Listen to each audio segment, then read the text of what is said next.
Avis vascular centre మన దేశంలోనే the best varicose vein hospital. మిమ్మల్ని ఇలా చూడటం చాలా హ్యాపీగా ఉంది. అంటే చాలా రోజులు తెలుగు తెర మిమ్మల్ని మిస్ అయింది. దాదాపు ఒక 20 ఇయర్స్ గ్యాప్. ఇప్పుడు చాలా బిజీగా సినిమాలతో బిజీగా ఉండటం, మీ సినిమాలు వెంటనే రిలీజ్ అవ్వటం, అంటే గ్యాప్ లేకుండా రాబోతున్నాయి సినిమాలన్నీ. సో ఇలా మీరు బిజీ అవ్వటం మీకు ఎలా అనిపిస్తుంది? హ్యాపీగా ఉందండి. అంటే బట్ ఏంటంటే ఇది మనం ఏంటంటే ఇప్పుడు మనం సాటిస్ఫాక్టరీగా ఫీల్ అవ్వడానికి కూడా అవ్వదు, రిలాక్స్ అవ్వడానికి అసలు అవ్వదు. ఎందుకంటే ఇట్ ఈస్ అ జర్నీ. అంటే ఇది ఇలా వెళ్తుంది, ఒక ఏదో మంచి విషయం మంచి పని చేయడానికే అక్కడ నుంచి ఫ్యామిలీ లైఫ్ని కొంచెం కొంచెం టైం వాళ్ళతో స్పెండ్ చేయడంని సాక్రిఫైస్ చేసి వచ్చి ఏదో సాధిద్దామని వచ్చాను. So this has to go on. So ఎంతవరకు వెళ్తుందో చూడాలి. సో ఇట్ ఈస్ ఒక రకంగా హ్యాపీ, కానీ I wish it is consistent. చూడాలి. అంటే యాజ్ అ హీరోయిన్గా మీరు చెయ్యని పాత్రలు, అన్ని రకాల పాత్రలు చేశారు. తెలుగు ప్రజలకు సినిమా ఉన్నంతకాలం లయ గారు అనే ఆర్టిస్ట్ గుర్తుండిపోతారు. బట్ మళ్ళీ అంటే ఫ్యామిలీ లైఫ్తో హ్యాపీగా అమెరికాలో ఉన్న మీరు మళ్ళీ సినిమాలోకి రావటం ఏంటి? అంత ప్యాషనా, లేకపోతే మనల్ని మనం ప్రూవ్ చేసుకోవాలని ఇంకా ఒక తపన ఏంటి? మళ్ళీ మీరు సినిమాలోకి రీఎంట్రీ ఇవ్వడానికి అసలు బలమైన కారణం ఏంటి? అంటే ఏంటి, these are all going to be there. అంటే ఒక ఆర్టిస్ట్కి ఏంటంటే నెవర్ ఇట్స్ అంటే ద లాస్ట్ అనేది మేబీ ఒక బ్రేక్ ఉండొచ్చు, ఒక ఫేజ్ ఉండొచ్చు, దట్ ఒక బట్ కానీ లాస్ట్ అనేది మాత్రం ఎప్పుడు ఉండదు. సో అది ఎప్పుడూ లోపల ఉంటుంది. కానీ మనం అక్కడికి వెళ్ళిపోయిన తర్వాత, అందరూ మర్చిపోయిన తర్వాత, ఆ వాక్యూమ్ ఫిల్ అయిపోయిన తర్వాత, ఇప్పుడు లయ గుర్తుంటుందా లేదా అని కూడా తెలియని టైంలో నాకు తెలియకుండా వేణు శ్రీరామ్ గారి ద్వారా ఒక ఆఫర్ రావడం, వచ్చిన తర్వాత దాన్ని నేను అది చాలా బిలీవ్ చేశాను. ఆ ఫిల్మ్ నాకు చాలా బాగుంది, నాకు నచ్చింది, నేను చేయాలనుకున్నాను, this should be my comeback అని నేను చాలా బిలీవ్ చేసి చేయడం. అది నాకు ఈ టైంలో రావడం, అది ఇదివరకు ఎన్నో వచ్చినా కూడా చేయలేకపోయాను. బికాస్ ఆఫ్ నా ఫ్యామిలీ సిచ్యువేషన్స్లో కానీ, నా పిల్లల ఏజ్ కానివ్వండి, లేకపోతే వాళ్ళు ఇండిపెండెంట్గా ఉండడం కానివ్వండి, ఆ టైంలో అది సపోర్ట్ చేయలేదు.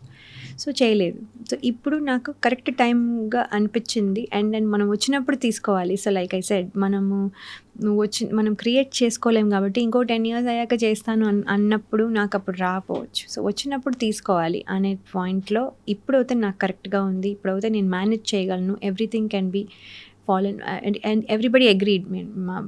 మా హస్బెండ్ ఒప్పుకున్నారు, మా పిల్లలు కూడా ఒప్పుకున్నారు. వాళ్ళు ఎవ్వరు ఒప్పుకోకపోయినా ఇది జరిగేది కాదు మళ్ళీ. సో వాళ్ళు ఒప్పుకొని వాళ్ళు ఎంకరేజ్ చేసి ఇన్ఫ్యాక్ట్ నన్ను ఇక్కడ పంపించడం అనేది ఈ టైంలో జరిగింది కాబట్టి ఇదంతా అయింది. దాని తర్వాత నుంచి ఏమైందంటే అలా ఎంట్రీ అయిన తర్వాత నుంచి ఇంకా బాగా చేయాలి.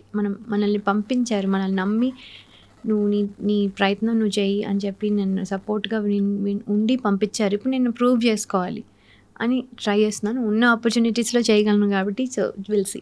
అంటే మీ బిగ్గెస్ట్ సపోర్ట్ ఫ్యామిలీ. ఈరోజు మీరు మళ్ళీ సెకండ్ ఇన్నింగ్స్ డెఫినెట్గా అండి. అసలు వాళ్ళు కొంచెం అటు ఇటు బాధపడినా నేను చేయలేను. 100%. అది మా పేరెంట్స్ అవేనండి. ఇదివరకు మా పేరెంట్స్ ఉండేవాళ్ళు, ఇప్పుడు ఇది. అంటే వాళ్ళకి నచ్చకుండా, వాళ్ళు కన్విన్స్ అవ్వకుండా, మీరు ఏమైతే అది అయ్యింది, నేను మాత్రం నాకు కావాల్సింది చేస్తాను అనే ఫ్యామిలీ అట్మాస్ఫియర్లో ఎప్పుడు పెరగలేదు. So we take a collective decision. అందరికీ ఓకేనా, అందరూ ఓకేనా, కొంచెం ఇబ్బంది అయినా పోన్లే పర్వాలేదు, ఇబ్బంది అవుతే వద్దు, లేదు కొంచెం ఇబ్బంది అయినా ఇదేముంది, ఇది పెద్ద ఇబ్బంది కాదు, మనం ఓవర్కమ్ చేద్దాం, బట్ నువ్వు ఏదో వెళ్ళి చేసిరా, బికాజ్ నీకు వచ్చినప్పుడు చేయగలవు and that's a time for everything. So ఆ టైం నీకు వచ్చింది, నువ్వు వెళ్ళి చేసిరా. ఏముంటే అదే. నువ్వు మా పిల్లలు అయితే అన్నారు, మమ్మీ నాకు వస్తే నువ్వు అదే చేస్తావుగా, మమ్మల్ని పంపిస్తావుగా, నేను వేరే ఊర్లో నాకు కాలేజ్ వస్తే నువ్వు పంపిస్తావుగా చదువుకోవడానికి, సో అదే అనుకో, నువ్వు కూడా వెళ్ళి ఏదో చేస్తున్నావు కదా అని వాళ్ళు మెచ్యూర్డ్గా మాట్లాడుతూ, అంటే వాళ్ళు అక్కడ అలాగే పెరుగుతారు కాబట్టి. సో ఇదన్నీ నాకు వర్క్ అయ్యి ఈ టైంలో ఇలా జరగడం ఇలా అయింది. తర్వాత ఇంకా నెక్స్ట్ మనము కొత్తగా ట్రై చేసి కొత్తగా ఇదివరకు చేయని ఫిల్మ్స్ అన్నీ చేసి అవి అవుతే బాగుంటుంది. అదే కన్సిస్టెంట్గా ఉంటే బాగుంటుంది. So let's see. అంటే మీరు ఏదైతే ఇమాజిన్ చేసుకొని వచ్చారో, అంటే సెకండ్ ఇన్నింగ్స్లో మళ్ళీ అది అంటే ఆ వేలో ఉందా ఇప్పుడు కెరీర్? ఫస్ట్‌ది డిసప్పాయింట్ అయ్యాను. డెఫినెట్‌లీ మీకు తెలిసిన రిజల్ట్ మనకు తెలిసింది. మనం ఏదో ఒక అంటే అంటే సినిమాలు ఇప్పుడు చాలా చాలా మంచి ఫిల్మ్స్ అన్నీ వచ్చాయి. కొత్త కొత్తగా తీస్తున్నారు. అన్నీ తీస్తున్నారు. So, it is all it's ఒక నమ్మకం మీద ఒక ట్రస్ట్ మీద చాలా బావుంటుంది అనే ప్రాజెక్ట్ మీద నమ్మకంతో వచ్చిన తర్వాత కొంచెం ఆ రిజల్ట్ రానప్పుడు కొంచెం ఎక్కువ హర్ట్ అయ్యాను. మామూలుగా failures it's always hurting for everyone. ఎందుకంటే అంత కష్టపడతాము అని చేస్తాము. కాకపోతే ఆ కష్టంతో పాటు నేను నా సాక్రిఫైస్ కూడా ఉంది. సాక్రిఫైస్ అనేది జస్ట్ నా పర్సనల్ లైఫ్‌లో సాక్రిఫైస్ గురించి మాట్లాడుతున్నాను. దట్ వాళ్ళ టైంతో వాళ్ళతో ఉండడం కానియండి, ఏదో సాధిద్దామని వచ్చి అది చేయలేకపోయాను అనేది ఒక ఫీలింగ్ అయితే డెఫినెట్లీ స్ట్రాంగ్‌గా ఉంది. ఓకే. అంటే ఆ సినిమా మీద ఎమోషనల్‌గా ఉన్నారా ఎక్కువగా? అంటే అటాచ్‌మెంట్ ఆ సినిమాతో, అంటే ఫస్ట్ సినిమా కదా మళ్ళీ సెకండ్ ఇన్నింగ్స్‌లో. చాలా చాలా నమ్మకంగా చాలా చాలా ఒక ఒక ఆహ్, ఆహ్, అంటే చాలా బిలీవ్ చేశాను. ఇది నాకు డెఫినెట్‌లీ ఒక హెల్ప్ అవుతది. ఒక పుష్ కమర్షియల్ ఫిల్మ్స్‌లోకి నన్ను తీసుకెళ్తుంది అని. సో, అది జరగలేదు. అది అంటే సక్సెస్ అండ్ ఫెయిల్యూర్ మీదనే ఆధారపడి ఉంటుంది గానీ, మనం ఎంత చేశాము, ఎంత అది జనాలు యాక్సెప్ట్ చేయలేదు. సో, ఫైనల్‌గా basically success count. Count. So, దాంట్లో చూస్తే ఎప్పుడు అది అది లెక్కలోకి రాదు. సో, మనం ఏం చేసాము, ఎంత చేసాము, ఎంత కష్టపడ్డాము ఎవరికీ దట్ ఇట్ డజంట్ మ్యాటర్ ఇంకా. సో, ఆ పుష్ వస్తుంది. ఒక కమర్షియల్ లెవెల్‌లో పుష్ వస్తది అని ఎక్స్‌పెక్ట్ చేసింది. అది అవ్వలేదు. అంటే మీరు ఆ ఫెయిల్యూర్ నుంచి కోలుకుంటానికి టైం పట్టిందా? కొంచెం డెఫినెట్లీ అండి. ఎందుకంటే నేను చాలా బాధపడ్డాను ఆ సినిమాకి. ఎందుకంటే 2 ఇయర్స్ ఆఫ్ టైమ్ నేను అసలు ఏం సినిమాలు చేయలేదు. ఎక్కడ ఇన్‌స్టాగ్రామ్‌లో కనపడలేదు. నేను ఎక్కడున్నానో ఎవరికీ తెలీదు. సో, నేను అక్కడున్నానా, ఇక్కడున్నానా even my own very close friends కొంచెం అంటే ఫస్ట్ లెవెల్ ఫ్రెండ్స్ కాకుండా సెకండ్ లెవెల్ ఆఫ్ ఫ్రెండ్స్ అయితే వాళ్ళకైతే తెలీదు అసలు నేను ఎక్కడున్నానో. సో, ఎప్పుడు అడిగారు, "ఇక్కడున్నావా? అక్కడున్నావా?" అని. సో, దాట్ మచ్ ఎవ్వరికీ తెలియకుండా అలాంటి ఒక ఫేజ్‌లో ఉన్నాను. సో, కొంచెం ఐ థాట్ అట్‌లీస్ట్ కొంచెమైనా నాకది హెల్ప్ అవుతే బాగుండేది అనేసేసి. సో, మళ్ళీ జీరో నుంచి స్టార్ట్ చేయాల్సొస్తుంది అలా అంతే. ఏం లేదు. జీరో ఏం లేదు. మీ పెర్ఫార్మెన్స్ గానీ, మీ క్యారెక్టర్‌కి గానీ మంచి పేరు వచ్చింది. అదే. అసలు ఒక అంటే కథ మొత్తం మీ చుట్టే తిరుగుతుంది. నిజంగా అవును. రావటం అసలు అలాంటి కథ మొత్తం తమ్ముడు అనే టైటిల్ జస్టిఫికేషన్ కూడా మీకే వస్తుంది. కరెక్ట్ అండి. అంటే నేను అదే చూసే అనుకున్నాను. నాకిది చాలా ఎలివేషన్ కానీ అంటే నేననేది సినిమా సక్సెస్ అయినా అవ్వకపోయినా అది పక్కన పెడితే నా క్యారెక్టర్‌కి నాకు ఎందుకు చేశావు ఈ సినిమా అని అనకుండా ఉంటారు అని దాంతో వచ్చాను. బట్ ఎక్కడో అక్కడ అది చాలా కష్టపడ్డారు అందరూ. There is no doubt about it. కానీ అది రైట్ వేలో యూజ్ అవ్వలేదు. ఇప్పుడు సాంప్రదాయాన్ని, సుప్పిని, శుద్ధపూసతో బ్లాక్ బస్టర్ కొట్టబోతున్నారు. ఎందుకంటే ట్రైలర్ గానీ, కంటెంట్ గానీ అంత స్ట్రాంగ్‌గా ఉందని బయటికి వచ్చేసింది. ఆల్రెడీ బజ్ ఉంది. మంచి బజ్ ఉంది సినిమా మీద. Thank you. ఏంటంటే ఈ సినిమా ట్రావెల్ ఎలా ఉందంటే సాంప్రదాయని, సుప్పిని, శుద్ధపూస అని అంటే ఫస్ట్ థియేటర్, తర్వాత ఓటీటీ, మళ్ళీ థియేటర్. ఫైనల్‌గా థియేటర్‌కి రీచ్ అవుతుంది. అవునవును. సో, ఏంటి ఎలా ఉంది మీ ఫీలింగ్? చాలా అంటే అది కూడా మళ్ళీ ఒక రకంగా డిసప్పాయింట్మెంట్‌కి గురి చేసింది కొన్ని రోజులు. ఎందుకంటే మాకు చెప్పినప్పుడు గానీ, మేము అనుకున్నప్పుడు గానీ థియేటర్ అంటే మనం మామూలుగా అడుగుతాం. When you get an offer మనం అడుగుతాం కదా, దేనికోసం చేస్తున్నారు మీరు వెబ్ సిరీస్? ఓటీటీ సినిమాలు తక్కువ అని కాదు, లేకపోతే ఓటీటీ సినిమాలు చేయకూడదని కాదు, వెబ్ సిరీస్ చేయనని కాదు. It is not at all. అది అసలు కాదు. ద పాయింట్ ఇస్ నేను ప్రిపేర్ అయ్యింది ఏంటంటే థియేటర్ అని. సో, నేనేంటంటే పెద్ద స్క్రీన్‌లో నేను చూసుకుంటాను అనేది ఒక ప్రిపరేషన్‌లో ఉండి, అందరూ అదే ప్రిపరేషన్ ఉండి సడన్‌గా నేను అనౌన్స్‌మెంట్ చూసినప్పుడు అందరూ చూసినట్టుగా నేను చూసి షాక్ అయ్యాను. ఇదేంటిది 12న ఓటీటీలో అని ఏంటి అని. అంటే దట్స్ వేర్ కొంచెం ముందు నుంచి అనుకున్నాం అనుకోండి పెద్ద అవును. ఇది ఓటీటీ కంటెంట్ కోసం ఓటీటీకి బాగుండే విధంగా తీస్తున్నారు గదా అనుకునేవాళ్ళు. సో, ఇక్కడ కొంచెం ఒక డిసప్పాయింట్‌మెంట్ వచ్చింది. బట్ దెన్ రకరకాల పీపుల్ వినడం కానియండి, చూడడం కానియండి, డిఫరెంట్ సెక్షన్స్ ఆఫ్ పీపుల్ చూసి దాన్ని అప్రిషియేట్ చేసి ఇది థియేటర్‌లోకి వస్తుందని మళ్ళీ ఒక రకమైన కరెక్షన్ అదే జరిగి మళ్ళీ థియేటర్స్‌కి రావడం అనేది రియల్లీ అంటే ఒకలాంటి ఎంకరేజ్‌మెంట్ అంటే ఒకలాంటి పాజిటివ్ ఫీలింగ్ వచ్చింది.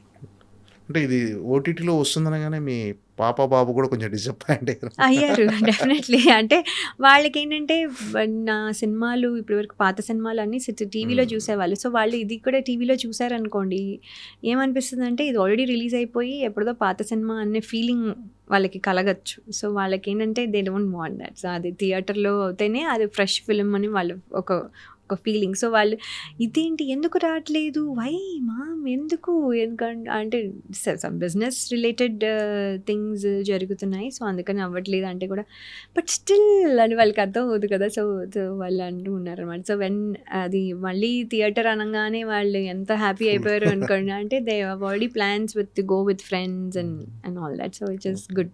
ఓకే. ఏంటంటే ఈ సినిమా ఇంక ఒక 2 డేస్‌లో థియేటర్‌లోకి రాబోతుంది. ఎలా ఉంది? అంటే నర్వస్‌గా ఉందా? ఏంటి? ఎలా ఆడియన్స్ ఎలా రిసీవ్ చేసుకుంటారు? దీని రిజల్ట్ ఎలా ఉంటుందని ఒక ఎక్సైట్‌మెంట్ అంటే ఉంటుంది. అవునండి. అన్ని రకాల ఫీలింగ్స్ ఉన్నాయి. ఎందుకంటే ఇప్పుడు ఇంకా ఫైనల్ ఎగ్జామ్‌కి వెళ్తున్నప్పుడు ఎలా ఉంటుంది, మనం ప్రిపేర్ ఎంత అయినా కూడా ఇంకా ప్రిపేర్ అవ్వలేదు అనిపిస్తుంది. ఇంకా సరిపోలేదు అనిపిస్తుంది. లాస్ట్ మినిట్ వరకు బ్యాటింగ్ చేయాలనిపిస్తుంది. So that is how even I'm feeling. నాకు కూడా లాస్ట్ మినిట్ వరకు ఏదో ఒకటి ఏమైనా చేద్దామా, ఏం చేద్దామా అని. It is all to bring people to the theatres అండి. అదొక్కటే చాలా tough task. Whatever it is అవనివ్వండి, టికెట్ ప్రైస్ అవనివ్వండి, లేకపోతే కంఫర్ట్స్ అవనివ్వండి, లేకపోతే ద ట్రావెల్ టైం అవనండి, టైం డిఫరెన్స్ అవనివ్వండి, నాకు తెలీదు. Whatever the reasons are, people థియేటర్కి రావడం తగ్గించారు అని అనిపిస్తుంది నాకు. That's my personal feeling. I don't know, మీకే ఇంకా బెటర్గా తెలుసు. సో ఏంటంటే మనకి ఇది ఇంకా ఓటీటీలో వచ్చేస్తుంది కదా అనే ఫీలింగ్ కూడా ఈజీగా వచ్చేస్తుంది. I understand. మనకి అస్సలు అవ్వలేదు అనుకోండి, that is a good thing. ఎక్కడ చూసినా పర్వాలేదు, సినిమానే మా సినిమానే చూడాలని కోరుకుంటున్నాను. ఓటీటీ అయినా సరే చూడండి, ఇక్కడైనా చూడండి. బట్ కానీ ఏంటంటే ఇది థియేటర్లో చూసినప్పుడు దట్ ఫీలింగే వేరు. బికాజ్ ఇట్స్ కొంచెం థ్రిల్లర్ కూడా. ఇట్ ఈస్ నాట్ జస్ట్ ఇది. సో అది ఏంటంటే మనం ఓటీటీలో చూసినప్పుడు ఆ ఎమోషన్ మొత్తం క్యారీ అవ్వదు. It is just going to B discontinuous. మధ్యలో ఎవరో ఒకళ్ళు ఫోన్ చేయొచ్చు, లేకపోతే ఒక బెల్ రింగ్ అవ్వచ్చు, లేకపోతే మనకే పని పాజ్ చేసి వాష్రూమ్కి వెళ్ళి రావచ్చు. So it's all discontinuous. ఈ డిస్కంటిన్యూస్లో ఏమవుతుందంటే it is not the same. ఆ ఎమోషన్ ఎప్పుడు రాదు. సో అది ఒక్కటే మై థింగ్. అండ్ ఏంటంటే ఒక్కసారి కనుక if we can bring people to the theatres అనుకోండి, నాకు తెలిసి definitely they will accept this one. ఇది డెఫినెట్లీ నచ్చుతుంది, అది యునానిమస్గా నచ్చుతుంది అని నేను ఫీల్ అవుతున్నాను. అది ఎక్స్ట్రాడినరీయా, అది ఏ లెవెల్ అని చెప్పను, but it will not disappoint them. ఇది బ్యాడ్ ఫిల్మ్, లేకపోతే ఇది బాగాలేదు అని చెప్పే అవకాశం లేదు. కానీ ఆ థియేటర్ వరకు రావడం కోసం we are trying our best. Last minute వరకు we are still trying. Will see. అదే మేము రిక్వెస్ట్ చేసేది ఏంటంటే, please come to the theatres. Even the prices అన్నీ కూడా I think they surely announce that. మీ అంటే ఫ్యామిలీస్కి ఈజీగా ఉండేటట్టుగా I think they are working on it. ఇప్పుడు ఈ సినిమా క్యారెక్టర్ కానీ అంటే ఫస్ట్ చెప్పగానే శివాజీ గారి దగ్గర నుంచి మీకు ఫోన్ వచ్చి ఈ సినిమాలో అంటే ఆఫ్టర్ 20 years తర్వాత మీది హిట్ పేరు మళ్ళీ కలిసి యాక్ట్ చేయటం, ఈ సినిమాలో ఆఫర్ రాగానే ఎలా అనిపించింది మీకు? అంటే 90sలో చేయాల్సింది, అప్పుడు ఆయనతోనే చేయాల్సింది. ఆల్మోస్ట్ అక్కడ వరకు వెళ్ళి లాస్ట్ మినిట్లో నా పర్సనల్ రీజన్స్ వల్ల ఐ హ్యాడ్ టు విత్డ్రా. మనం ఎప్పుడు ఒకసారి తీసుకున్నది విత్డ్రా చేయలేదు, అలాంటిది చేయాల్సి వచ్చింది సిచ్యువేషన్స్ బట్టి. And at the same time అది అంత పెద్ద, అది నాకు బాగా నచ్చిన దాన్ని ఇంకా సెట్స్కి ఇంకా ఇంకొక 15 రోజులు వెళ్తుందనగా I had to back off. Then after that అది అంత పెద్ద హిట్ అయ్యి అది అంత సక్సెస్ అంటే నాకు ఎక్కడో ఐ వాజ్ హ్యాపీ. నేను లేను అనే బాధ ఉన్నా కూడా నా జడ్జ్మెంట్ అది కరెక్ట్గానే ఉంది అనే ఒక ఫీలింగ్ వచ్చి అది I was very very happy about it. అది శివాజీ గారు కూడా చాలా బాగా చేశారు, నేను చూసినప్పుడు చాలా ఫీల్ అయ్యాను. So that is good. So అది మిస్ అయ్యానే ఒక ఎప్పుడు ఉంటుంది, ఎప్పుడు మనకి especially when it's a success. So అది ఒక ఉంది. తర్వాత వెంటనే ఒక 1-2 years అయ్యాక, అది 1 year అయ్యాక ఐ థింక్ జస్ట్ అమ్మ ఒకసారి విను ఈ స్టోరీ, ఆయన చెప్పడానికి వస్తారు అంటే నేను జస్ట్ నార్మల్గా ఐ థింక్ ఒక వెరీ బేసిక్ ఎక్స్పెక్టేషన్ ఉంటుంది కదా, ఒక ఫ్యామిలీ ఓరియంటెడ్ ఫిల్మ్ ఏదో ఉంటుంటుంది అని అనుకున్నాను. తర్వాత చూస్తే అది అసలు టోటలీ నేను అనుకున్న దానికంటే ఎంతో డిఫరెంట్గా ఉంది, ఎంతో డిఫరెంట్గా నా క్యారెక్టరైజేషన్ ఉంది. At the same time whole film is so hilarious. చెప్తుంటేనే నవ్వొచ్చింది. ఆయన డైరెక్టర్ గారు కూడా చాలా బాగా చెప్పారు. And then also he has a good script అనేది అప్పటికి డిసైడ్ చేసుకొని అప్పుడు then I said okay I'll do it అని ఇమ్మీడియట్గా. అది దెర్ ఇస్ నో థాట్ అండి, అది నేనే కాదు ఎవరున్నా కూడా అది ఓకే చేసేవాళ్ళు. That is the good part in that script.